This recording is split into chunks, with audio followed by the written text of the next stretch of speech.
Hello, good evening, good afternoon, or good morning, wherever you are in the world. We have a very international group attending this evening's event, so welcome everyone. My name is Michael Pritchard, and I'm Director of Education and Public Affairs at the Royal Photographic Society.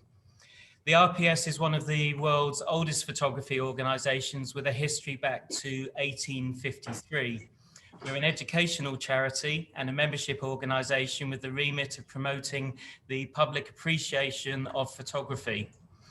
This evening's lecture or talk, which is being recorded, is one of many hundreds of talks, practical workshops, symposia and conferences which the RPS organises each year. It's my pleasure to welcome Tom Evans on behalf of Evans+Hulf. Terry Hulf is also in the audience this evening.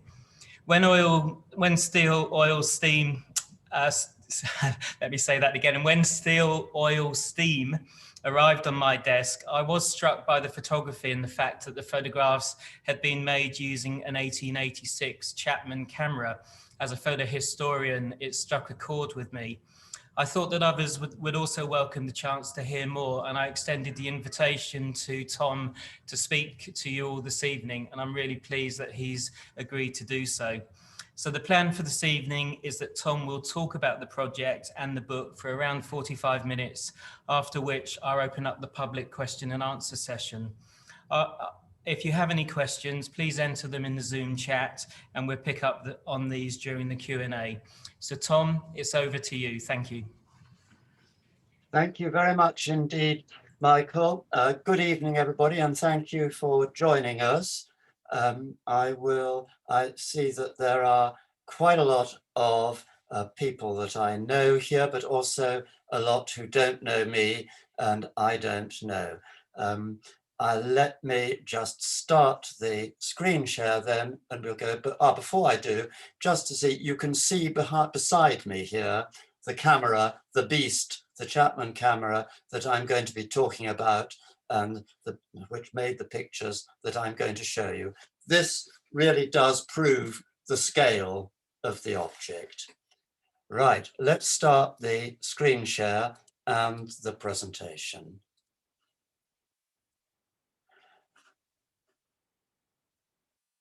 And here we go. For those of you that don't know me, I'm the one on the right of the picture with the dark glasses, and that is Terry Hulf on the left. Terry is a photographer, video artist, painter and musician.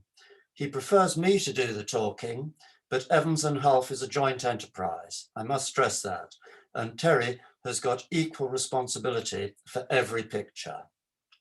We're standing in the sidings of the Cantonese Sussex Railway at Walvenden Station, where the photographs were taken. None of the pictures could have been made without the camera, so it's the first thing I'm going to talk about before moving on to the photographs and the book. Here we are with a side view of the camera, unfolded, taking out of its carry case, and at its sort of minimum infinity extension, ready for use. The camera was made by a fellow called J.T. Chapman, who was a chemist based in Manchester, who, as a young man in 1873, invented a new improved formula for gelatin bromide photographic plates, and it was successful. 3 years later, he set up a commercial plate making factory, and being a good businessman, he started to have a range of cameras made, which he sold from his shop in Manchester. In 1886, he launched the British range, and this camera, the 15 by 12 inch, was the largest model in the line. Let's look at the side view, just do a walk round quickly. Side view, we've got the bellows here at maximum extension. This is about 1 meter. You can see a 50p coin to give you scale. It's both simple and sophisticated. It's got a rack and pinion focusing mechanism here, and it really is a masterpiece of Victorian timber engineering, mahogany, brass and leather, absolutely classic.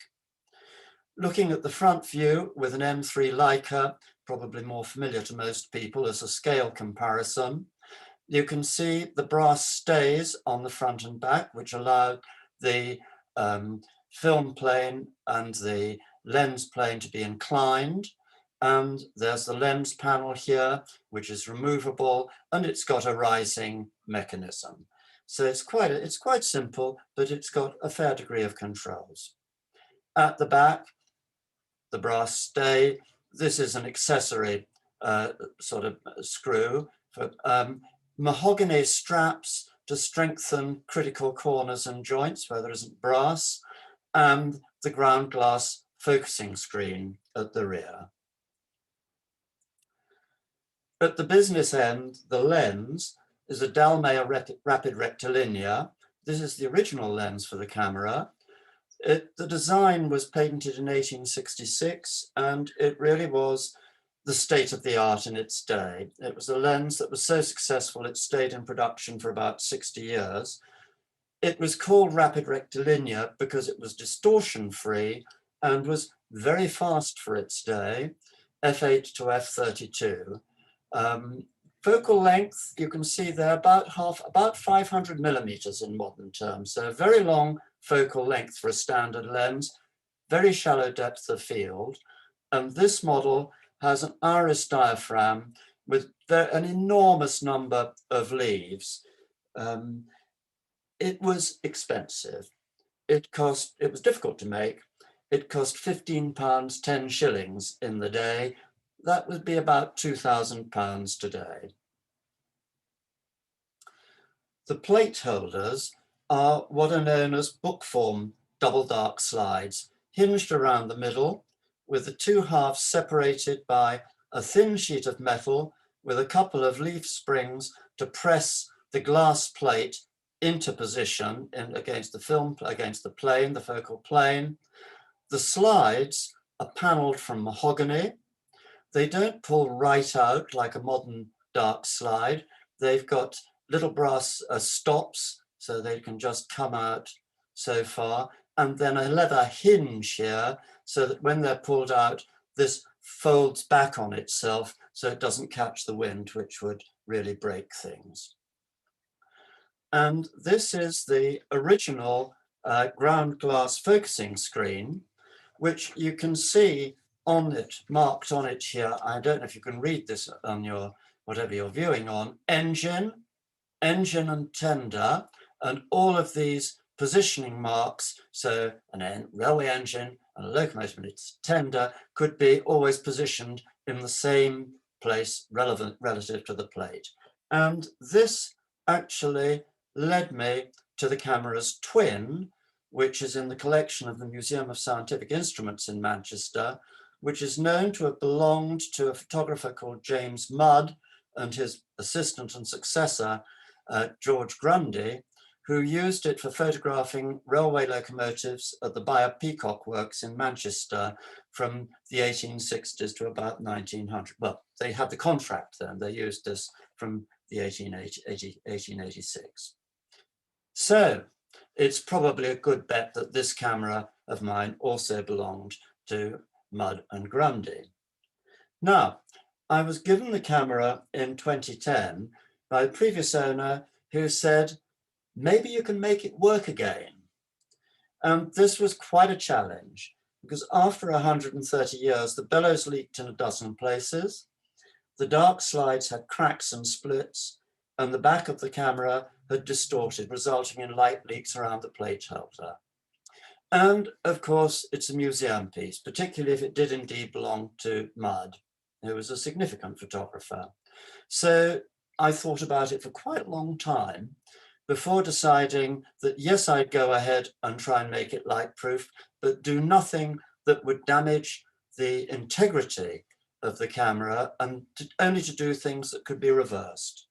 So the bellows were patched up inside with duct tape that you can remove. The light seals were replaced and overlaid with new velvet ribbon, and the cracks in the dark slides were filled with coloured wax. When Terry and I did our first experiments in 2015, we found the focusing screen was very dirty and dim. So we ground and fitted a new one, but the old one is safely preserved. Now, of course, very early cameras didn't have any shutter typically. The exposure was made by putting a lens cap on and off. But come the 1880s, come particularly with Chapman's improved plates, those really were fast enough to need a shutter. And so shutter designs became common. The camera didn't come to me with a shutter, so I decided to have one made and fitted. And this is a Packard shutter, which the improved patent was granted in 1895. You can see the drawing here. It has got 3 leaves of mica, which are operated by a rubber bulb and attached to a cylinder, brass cylinder with a piston. And it's got settings for instantaneous setting for a 25th of a second, and then you can control anything with practice, a tenth, a fifth, a half, and so on up to time exposures. And this was made to fit the camera, to fit on front of the lens. It goes on and off every time we use it. And this was made for me by a mechanic called Reinhard Schabel in America. But these Packard shutters are still manufactured in the States today. The next question was, how can we make a picture? And of course, nobody makes glass plates this size, haven't done for decades. And we didn't want to try, you can make glass plates yourself in theory, but it's an industrial process to do it properly. So we adapted the dark slides to take a sheet material with aluminium plates painted black to go in to hold sheet film in position. The question then was what sort of film to use. Now you can get panchromatic film, modern film, Ilford makes it.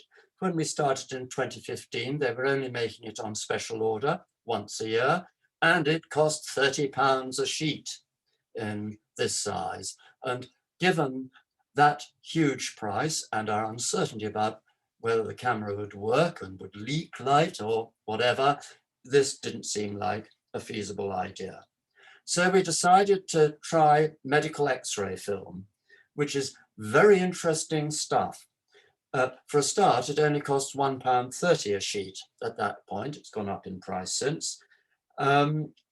It's got double-sided emulsion, which is designed to be sensitive either to blue or green light, as well as to X-rays, to reduce the radiation dose to the patient. And we opted for a green sensitive orthochromatic X-ray film, which is not too similar from late 19th century orthochromatic emulsions. Now, it doesn't come with a speed rating because it's obviously measuring X-ray doses in medical use, so we had to test it, and we found out that it tests at 64 ASA. There are also questions of how you develop it. X-ray film was designed to be developed in industrial deep tanks very rapidly. We didn't have either the space in Terry's darkroom or the throughput to justify that. So we had to develop it in a dish, individual sheets. This is notoriously difficult to do evenly with X-ray film, but Terry has developed a very effective method for doing this using a developer for the photographers among you called Rodinal, which is a 19th century formula in itself. So it seems quite appropriate. So what's our workflow before we get onto the pictures? We both do the film preparation and shooting. On location, the choice of subject, the shot setup and framing is an absolutely joint decision. Sometimes Terry makes the suggestion, sometimes I do. Terry does all the darkroom work. I then take the developed fixed films and scan them on a large format scanner, digitize to a level that will print up to 60 by 48 inches, 4 diameters enlargement without any loss. They then go into Lightroom and Photoshop for grading and retouching. There's no gross intervention. It's really things that you could do in an analog darkroom, but done with the precision of digital. And then the images are printed on a photo rag paper using a digital printer with an 8-color pigment ink set to produce absolutely neutral black and whites, and to privilege the dark tones. And this produces original prints with very rich velvety blacks and rather a lovely matte surface texture, which is quite different from printing on any sort of baryta or resin coated, either silver or digital print. Now, it takes us 3 hours to shoot 6 images, and half a day to process the films, another day to scan, correct, and print. And I'd like you to look at those numbers. We can logistically manage, when there's no COVID, to do 2 shoots a month. We've exposed about 200 sheets of film at the railway depot, and this has resulted in 180 images, and there are 67 in the book. That's quite an extraordinary shooting ratio. And compared to that, of course, it's easy to shoot hundreds of images in a day with digital cameras. And while we look at you look at the pictures, I'd like you just to bear those figures in mind and think about what it means for photography, process, and results. Now, though, let's go on to the pictures. And here we are with the camera set up on its tripod at the yard at Rolvenden. It's a return to its origins, which is always an attractive thing, but there's a good deal more to it than that. A lot of the heritage railway experience is maybe about nostalgia and have a certain element of theatre to it, but behind the scenes, all the work that's needed to repair, rebuild sometimes, prepare and operate the machinery is absolutely real engineering, physical, tangible, dirty. It takes ingenuity and invention. It's as real as you can get. And the staff and volunteers are a community. This is a group photo of the Tuesday workshop volunteers. They're all, as you'll notice immediately, they're all male and of a certain age. Actually, you'll see a much wider range of people than that in the portraits in a minute, but they come from every sort of background that you can imagine and sort of occupation. But they have one uniting characteristic, that they are all immensely motivated, and they are not motivated by money, they're motivated by the love of what they do. People, the employees and volunteers, but alike, look forward to coming to work. The employees don't like having to go home in the evening, and many of them come back at the weekends or in their holidays to work as volunteers. You'll find employed fitters driving steam engines, and so on. And this makes it something special. We just didn't realize this to the extent when we started, but we learnt, of course, very quickly that this was a very special community. Now, here, this is the picture that resulted from that camera setup. At this stage, we were still in 2016. You'll see the title and date in the bottom right-hand corner of the slide, I hope. At this stage, we were exploring the camera and what it would do, and we hadn't conceived the project that became Steel Oil Steam. So this is one of a handful of exploratory shots. Now, of course, a camera is an extension of the photographer's perception. We learn to see as the camera sees.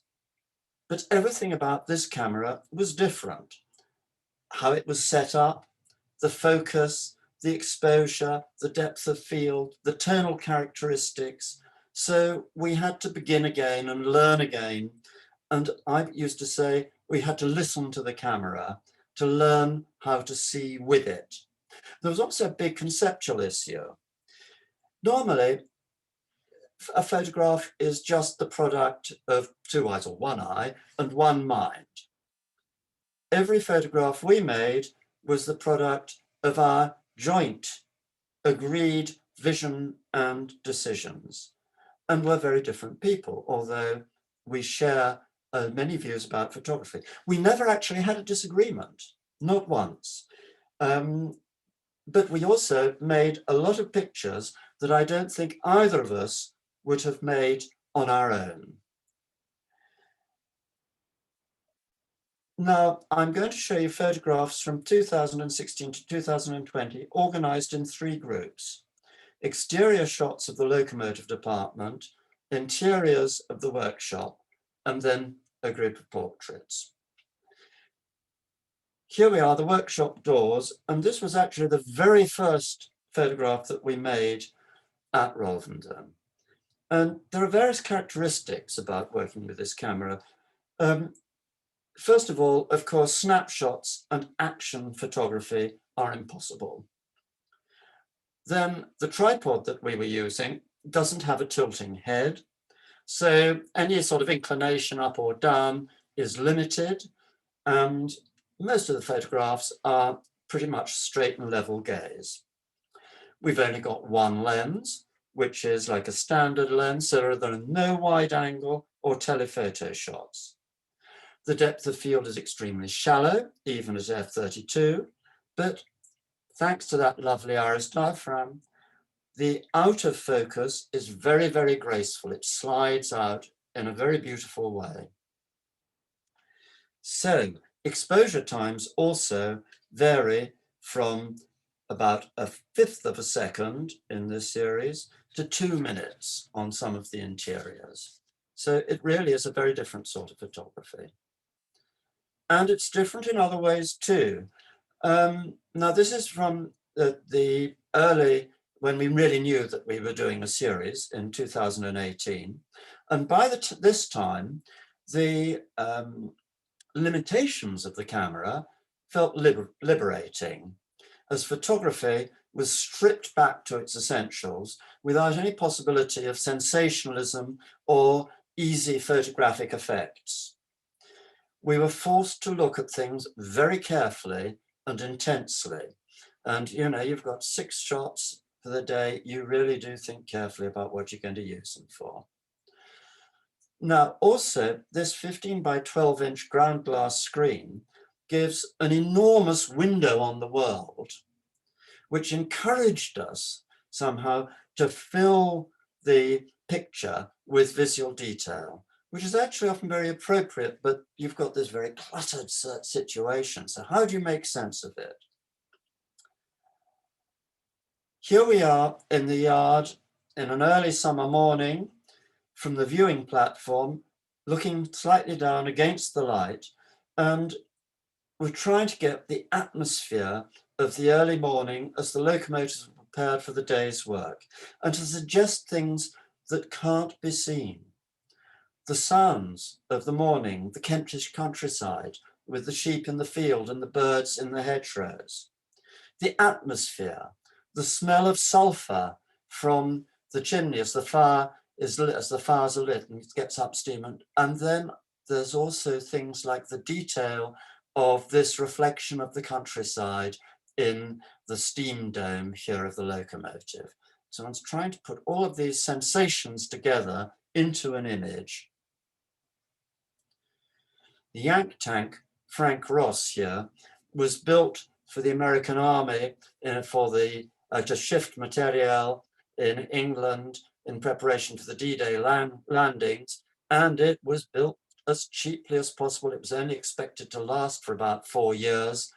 Low quality steel, you don't hide anything, and it's still there working 3/4 of a century later.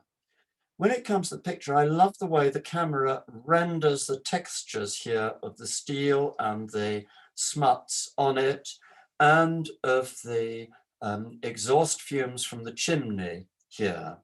There's also the way that the greys in the background slide off into abstraction, into these sort of smooth tones. I also really, in this picture, like the organization into these sorts of verticals and thirds, which structure something that's fairly random. Well, it's unstructured but not random behind. Yeah. Now there's a series of pictures about a subgroup, which is about the material quality and beauty of ordinary things that have been marked by daily use. It was also the last shot on a drizzly day, which is terrible for the camera. You know, the last thing you want on a 130-year-old leather and wood camera is rain. And it's even worse for the Packard shutter, with the moisture jams the shutter blades and the piston and cylinder. Fortunately, though, it's not too difficult. It's a simple mechanism to, once you get back home, to strip it down and dry it out with a hairdryer and put it back together again. One of the fitters, when they saw this picture afterwards, said, "Wow, how is it that I look at that every day for years and I've never seen it?" Here's another. This is a very oily picture with a different kind of geometry, a play of circles against cylinders, against rectangles, against diagonals.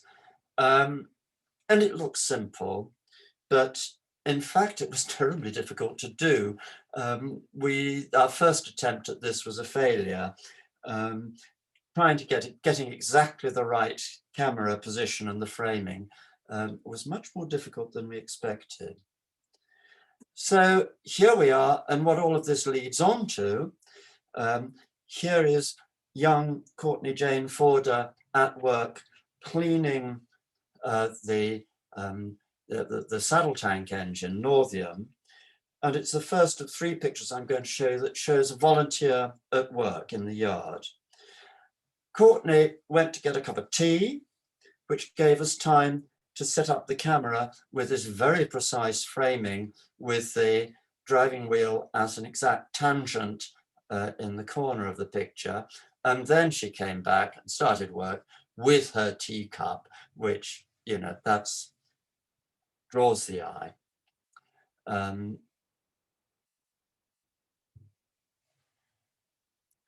The window in a picture is a very well-worn photographic trope, but this is again something a bit different because it's not a portrait.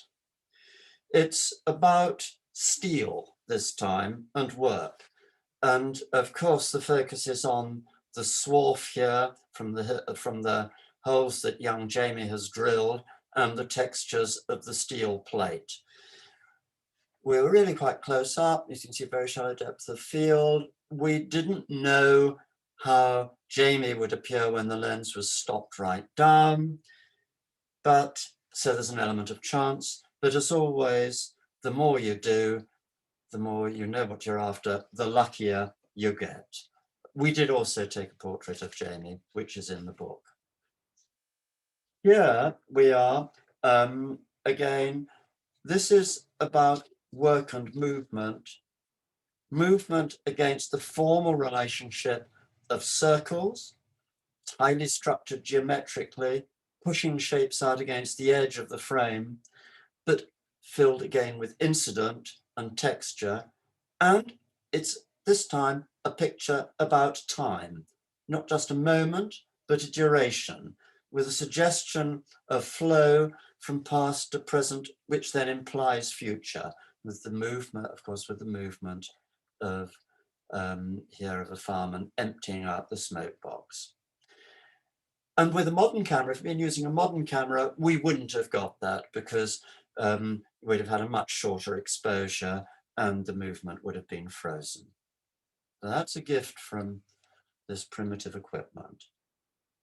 And here it's a picture about steam. an opportunity. This was an opportunity that might never come again, you know, to find an antique steam crane actually in operation for real. That doesn't happen often. We had the lens way extended, so there was a lot of, and stopped right down, and that means, of course, a long exposure and 1 second exposure, very fast moving flywheel and piston here, steam everywhere. No idea what was going to appear on the film, really and truly. But there you are, it captures the energy, power, and movement of steam. Now, the second group of images I'm going to show you takes us inside the engineering workshop.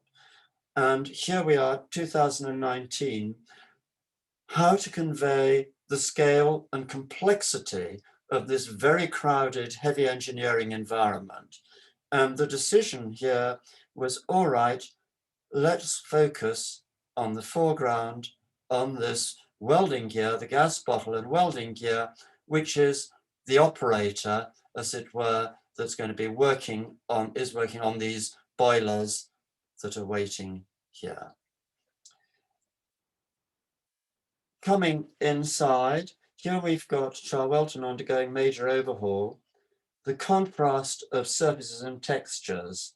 There's all of this rainwater because it was out in the yard overnight and has obviously been brought in. And so you've got rain puddled on oily metal and plastic sheeting. You've got steel, the shape of the springs. You've got this reverse, almost perverse perspective converging towards you in the front. And to me, this conveys something of the pathetic grandeur of a major overhaul when a steam locomotive is completely taken to pieces, mended and reassembled after 10 years of use in a process that can easily take 5 years once they've got the money to do it. Radial drill. Heavy engineering tools have an extraordinary presence and character and visual sort of grandeur that's an functional expression. There's a logic to them that speaks about their function, and that's what we're after here. However, it was not safe or practical for us to get the camera close to men working with heavy machinery, which is also fast moving. So how to get the sense of operation and doing, we're pushed towards industrial still life instead. And here we are, you know, the drill chuck and an oil can on the bed of the milling machine. It's not all heavy machinery though. This is the white metal kit. White metal is used for casting axle bearings and things of that sort. And this is a real contrast with heavy machinery. It suggests precision and delicacy to me, and also the fragility of old machinery. It's almost like jewelry, silver against the dark. And that, of course, is another steam engine in the background fading out of focus.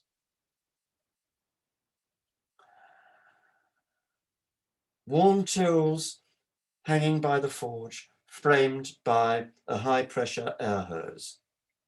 Now, some days one struggles to make visual sense of things or to make a picture at all. Just occasionally, the world seems to compose itself into images. This was on a day in November 2019. It was actually, I think, our penultimate shoot on the series so far, when everything fell into place. We exposed 6 sheets of film, 6 images that are in the book. And one of the things, again, I love here is this sense of, there's so many contrasts, the straight lines against the curves, the formulae, and this real sense of hand-used tools, the forge, the work on the forge, the things you can't show, but accept you can by implication.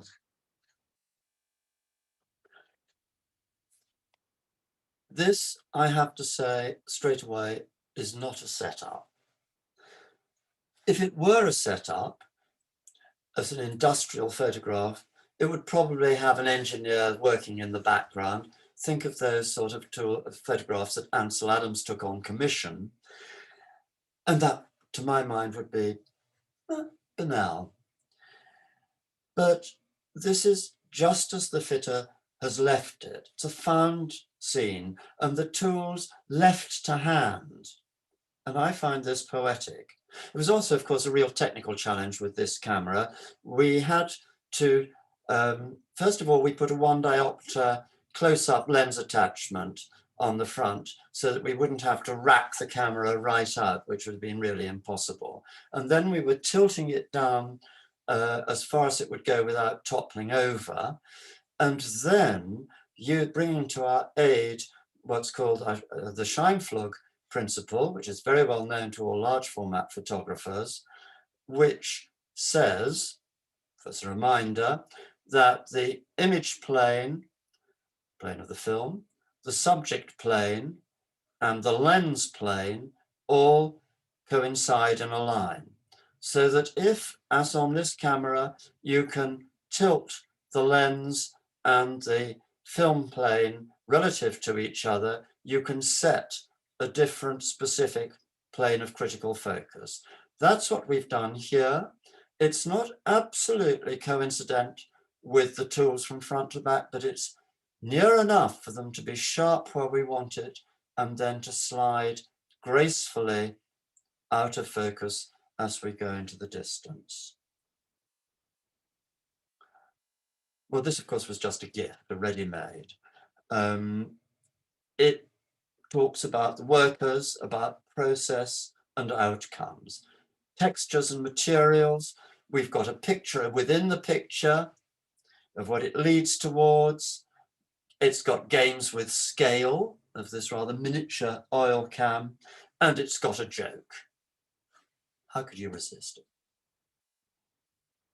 Finally, for this group, this is the only picture of someone actually working in the workshop, steam cleaning the pit. David D, very sadly no longer with us. Alloy exposure with an aura of steam, and again, Scheinflug to get this plane of focus. Now, I'm going to come on to the portraits.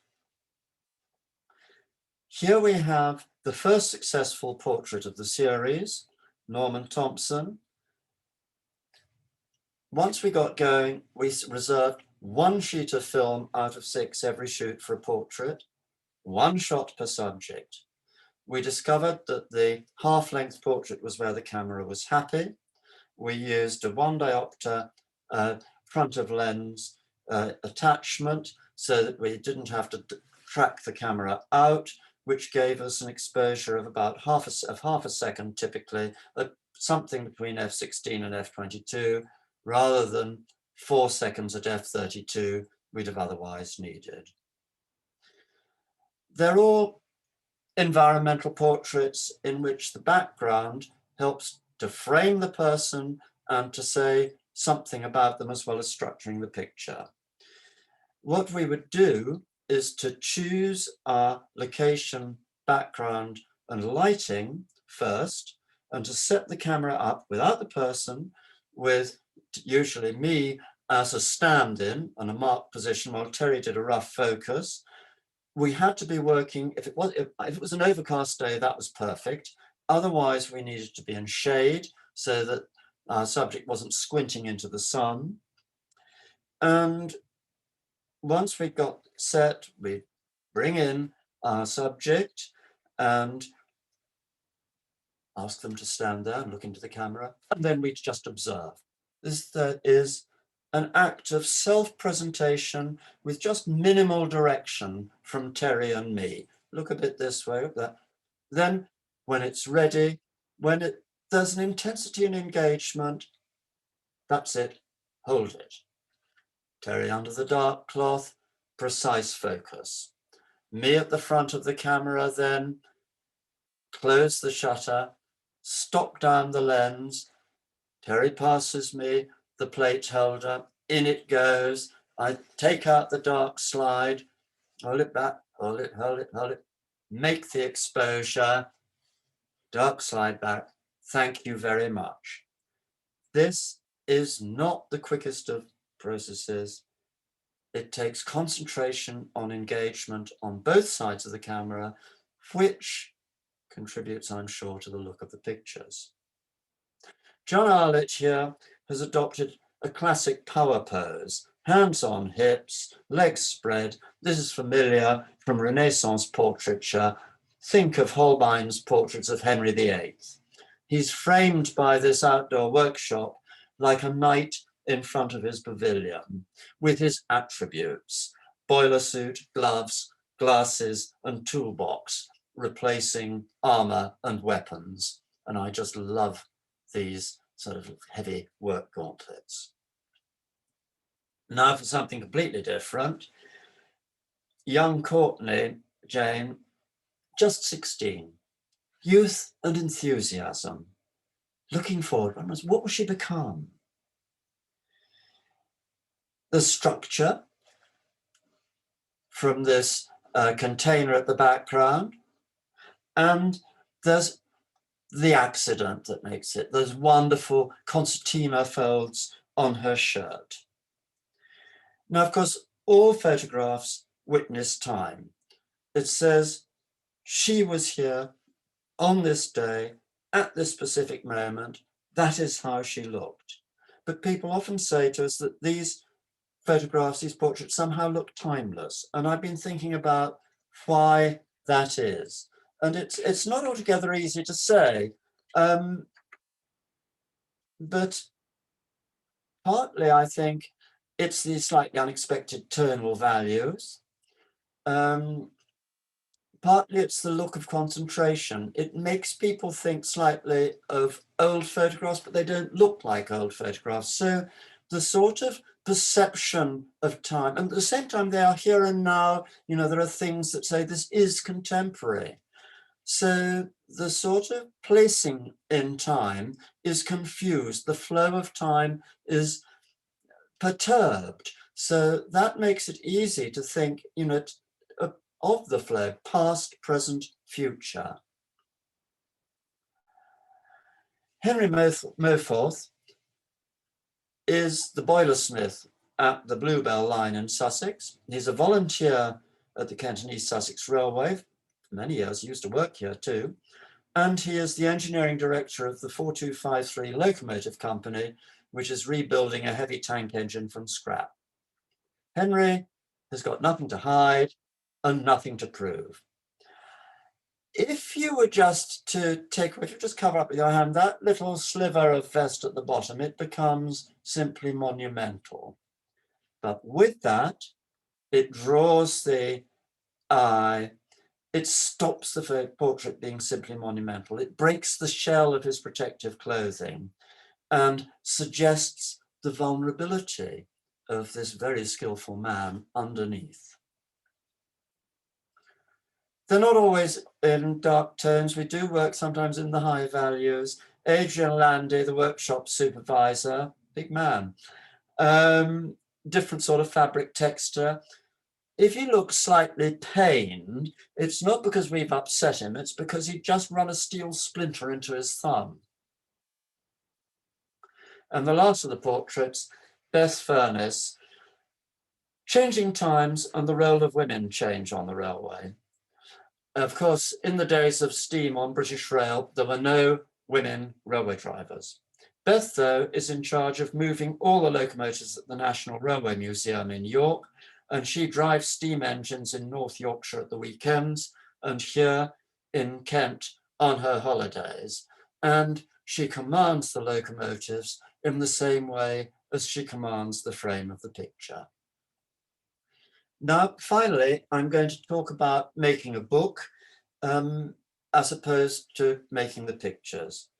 We wanted a book to be more than just a collection of photographs, that would be a work in its own right, in which the words and images would complement each other rather than be explanations, and would build together into an organic whole, and also for reproductions that would be as near facsimile quality as possible.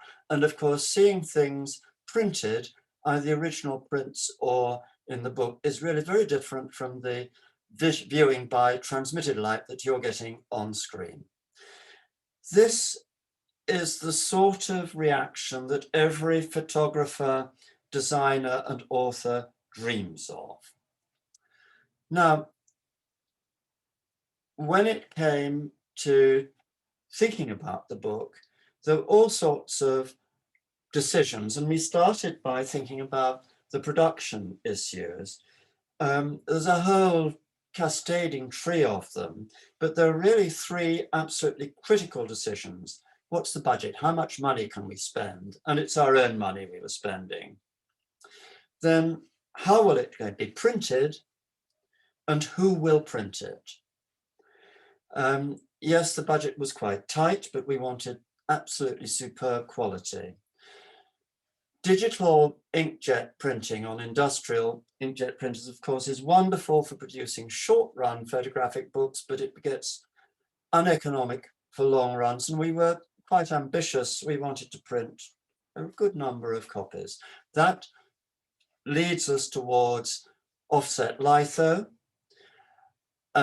We took advice from contacts at what used to be the London College of Printing and is now, of course, the London College of Communications, about who really the best way of doing this and who might be capable of doing it. And we were told that you should really use 4-color offset litho to get the best quality black and white.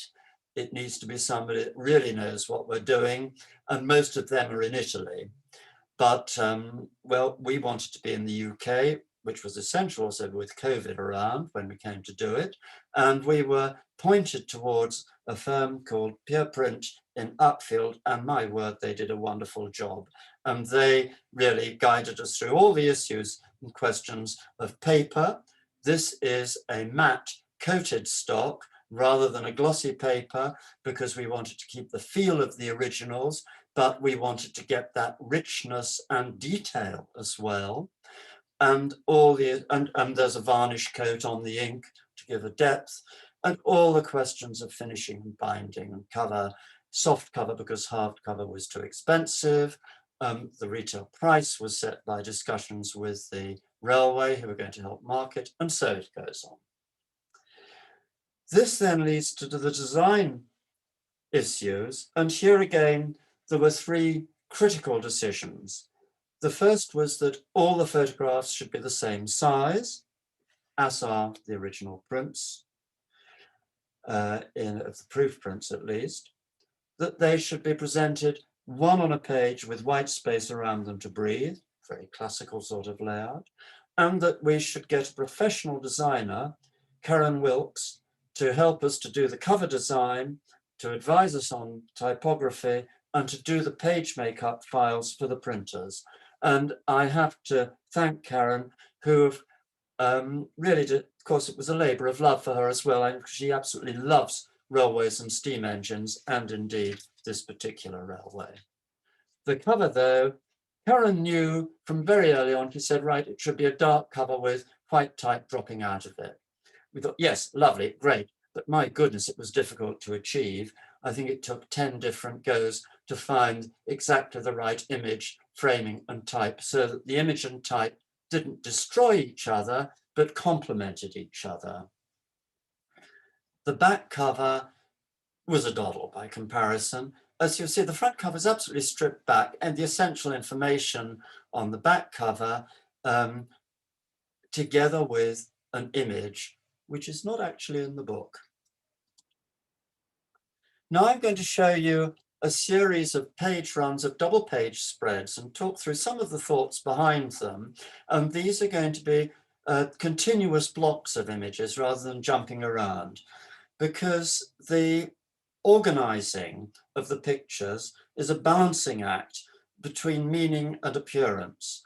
We wanted to group the images in a logical order so that one photograph leads to another in a way that makes sense in terms of ideas, but also makes visual sense so that each spread is harmonious in terms of scale and dynamics as the eye is led around.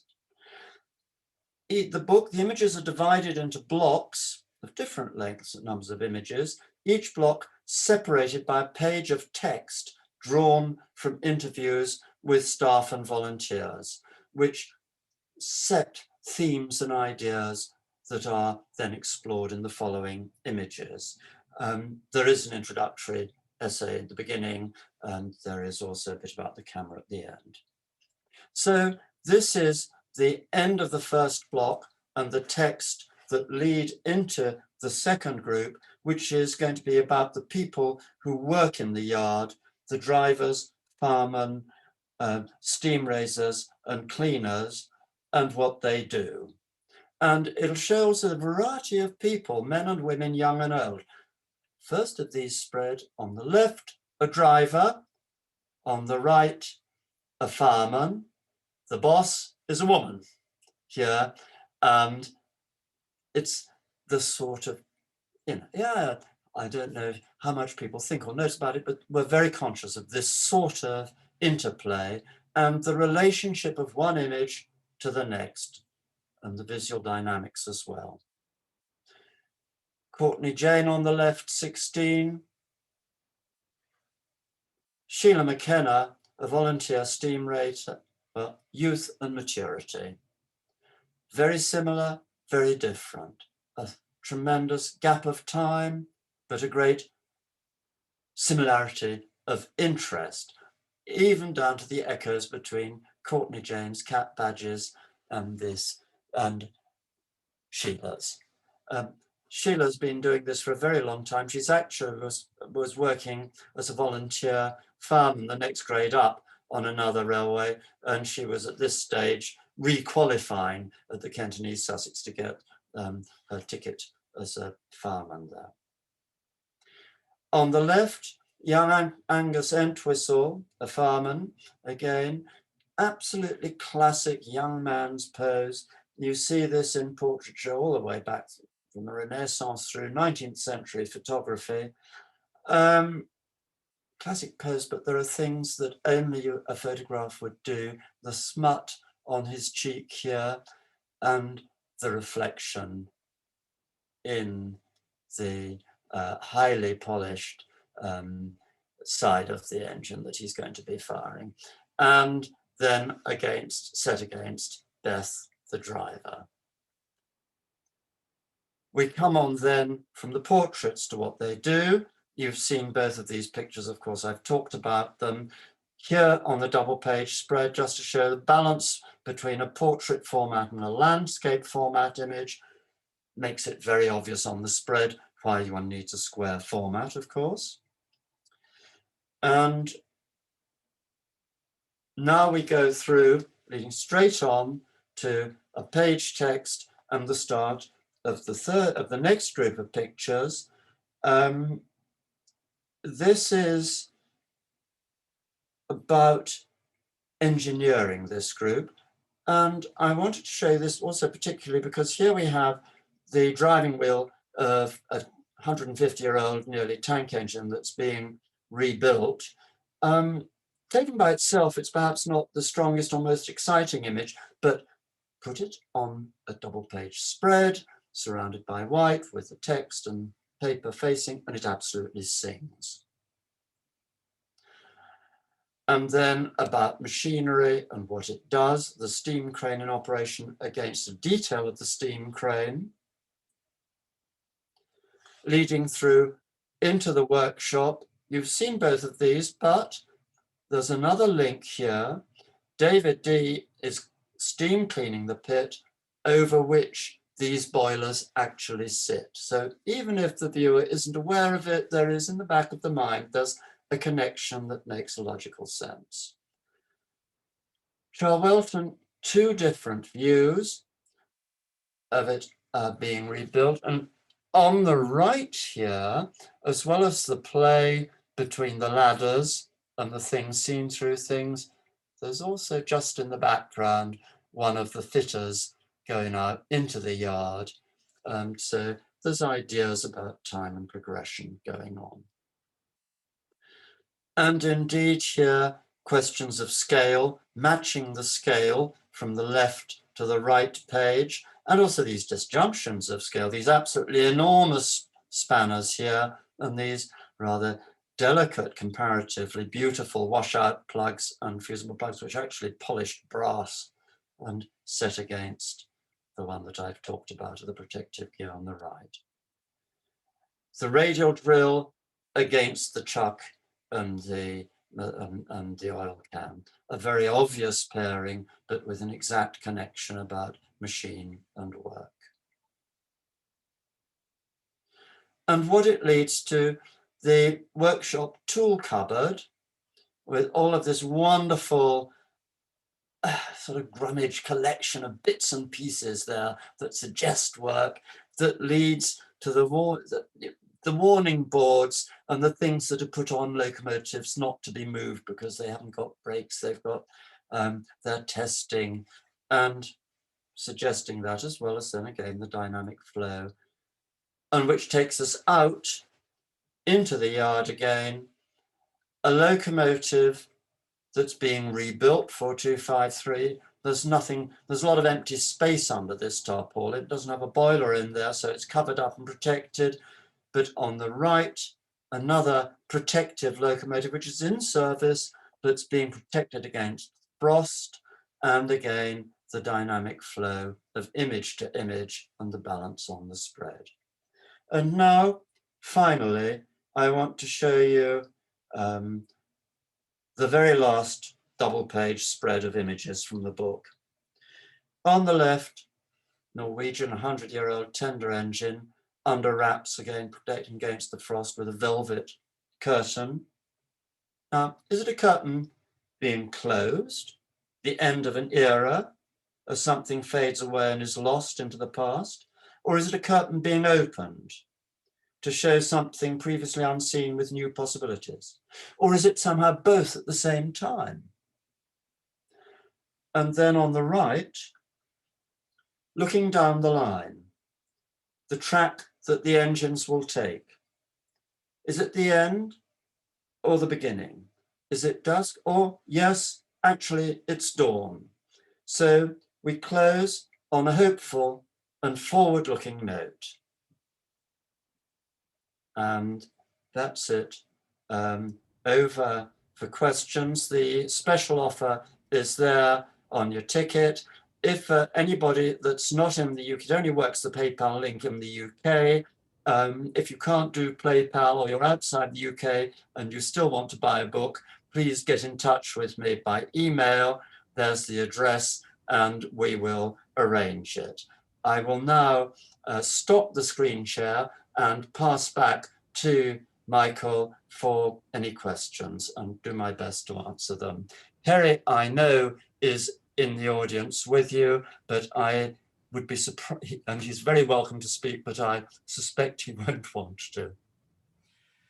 Wow, how do I follow that? Well, I can't follow that, Tom. So thank you so much for sharing that. And again, thank you, Terry, who's there in the viewing and observing. I mean, it's a phenomenal piece of work and body of work that you've produced. And I just wanted to just pick up on a couple of things that you mentioned. You spoke about timelessness, and one of the, as I was listening to you talking about the photography, and in fact, looking again at the rather wonderful book which is in front of me, I'd written the word quality, and I think as photographers, as people that look at photography, I think we know what quality is, and it's one of those things that you know it when you see it. And looking at your work, it's absolutely there. And I just wondered, you sort of alluded to it, but I just wondered if it's that combination of orthochromatic film, the lens, and just that large format that has helped you deliver that quality. And I mean, of course, you're both artists, photographers as well, but you know, there's something that seems to have come together to create something that's just beautiful, beautiful quality. Thank you very much. I very much appreciate that, Michael. I'm very grateful to you and touched. It's I think there are a number of things. Yes, the camera. Yes, the working with those enormous negatives. Yes, the time that goes into making each image, not only to taking it on site, but then also to working with the negative, producing and working with the negative. Remember that very famous Ansel Adams statement that the negative is like the score, a musical score, but the print is the performance. And a lot of work has gone into that as well. And I think that shows. The other things that I would say, both Terry and I have got a lot of experience, of course, as large format photographers. But these are different from images that we would have made by ourselves, looking at our individual work. And I think that this other element has also been the experience of working together as well. That's made for a different sort of image again. And again, I think as I was looking through the book again this afternoon, I mean, again, it's partly to do with the quality, but I think, you know, it did remind me of the work that Mud was producing up in Manchester. And I think, you know, I think it's just that combination has, you know, you've managed to recreate something that was back there in the 1860s or so with James Marden, when he was photographing the locomotives, and you've managed to capture it and put it into that book. I mean, have you looked at Mud's work? Was it an inspiration? I looked at it when it online, because of course nowadays it's all hidden behind the museum firewall. But when I was restoring the camera before I met Terry, I was pointed to the Bio-Peacock collection and was able to see it online. That was certainly very interesting. Yeah. And I think that I've got a great admiration for 19th and early 20th century photographers. Yeah, and who've been greatly influenced by them. I think that comes across as well. And just finally from me, before I turn to our audience questions, which we've got a number in already, again, I just wanted to thank you again for sharing some of the thinking behind the book, because again, I think as people that produce photo books, and I'm sure amongst the audience here, there's a number of people that are in the process of thinking about producing books and photo books of all sorts, that, you know, hearing you talk about the sequencing, the juxtapositions between the pages and the text, again, I think you've managed to explain and help us understand something that will have a much wider application as we all work on our own photo books. And I mean, in fact, that gives me a useful into one of the comments that we've had here. So there's someone here, and I can't see it specifically now, it's just dropped off for me, but obviously it's from David, who's saying he wants volume 2, and you might be welcome at Rovenden at any time when it's safe. Is there a volume 2 coming? Let's hope. It depends on a number of things. The first is, of course, us being able to photograph again, because unfortunately, as a result of COVID, well, there's no way of using this camera socially distanced. And Terry and I haven't made a photograph with it since February last year. So I very much hope that we'll be able to get back down to Rovenden and to the railway, and that Terry will also continue to want to work with me on it. The other thing, of course, is neither of us, is getting any younger. So I just hope that we and the camera continue to hold together long enough to produce another volume. I think a number of the people in the audience, and I think all of us actually would echo that. On a slightly more technical question from Marcello, he's for saying, wonderful talk, Tom. Can you comment on the digital grading process, please? And did you approach it to emulate analog developing? Okay, now that's a very good question. And of course, I know that Marcello is a very high level computer scientist who is a specialist, one of the world's leading specialists in various bits of digital imaging. So the first thing I have to say that this was not a hugely scientific approach. There was a great deal of experiment initially. Scanning X-ray film is a little bit special. I did talk to the German producers of the Silver Magic software, the professional scanning software, and after a bit they said, well, I'm afraid we think you know more about it than we do.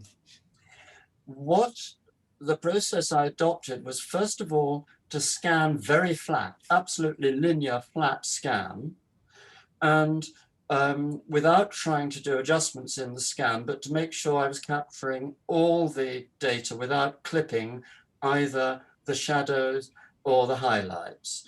And now that, again, in the development process, of course, that Terry uses, we've come down to really a very short development time with a highly dilute developer, which tames the contrasts of X-ray film and produces often rather a flat negative. So we're working quite flat to begin with.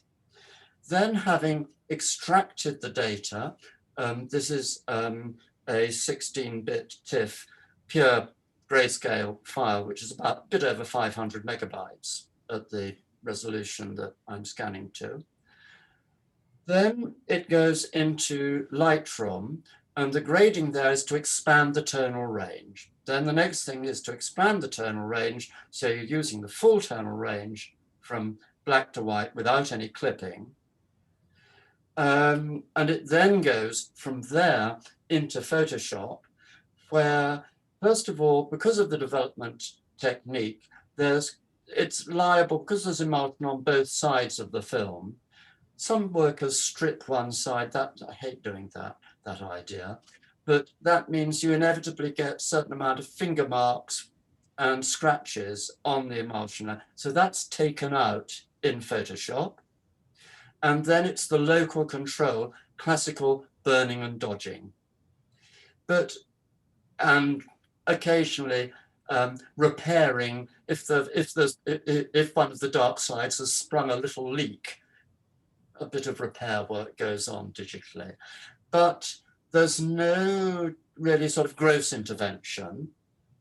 And really, it's trying to interpret the image and then using burning and dodging to adjust the tonal balance in exactly the way as in a darkroom, if Terry or I was printing from a 5x4 negative, enlarging, one would burn and dodge to get the exact visual balance across the image. Does that do it?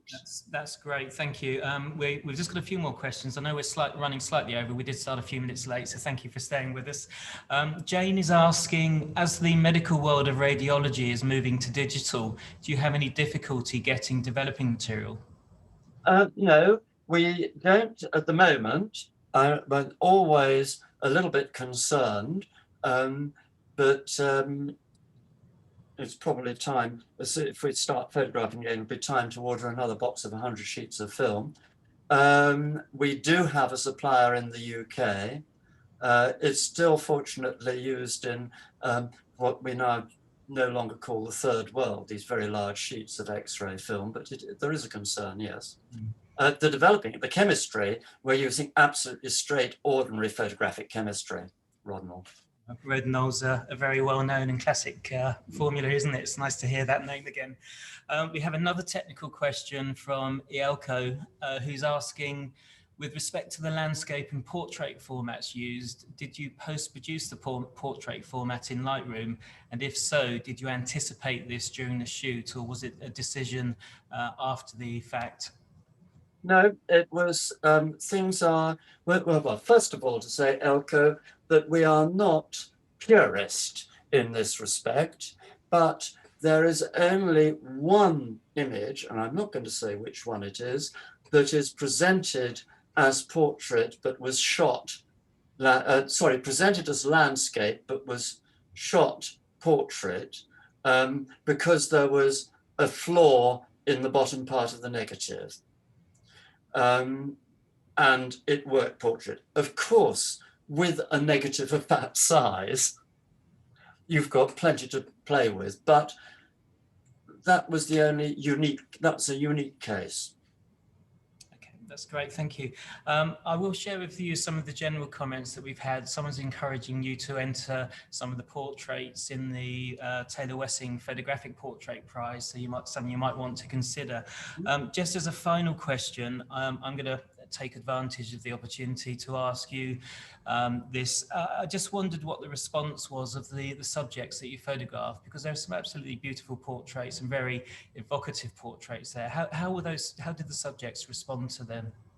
I have to say that first of all, I say that everybody that we photograph gets a print, an A4, not a big one, an A4 print on photo rag paper with our Evans+Hulf emboss in the corner.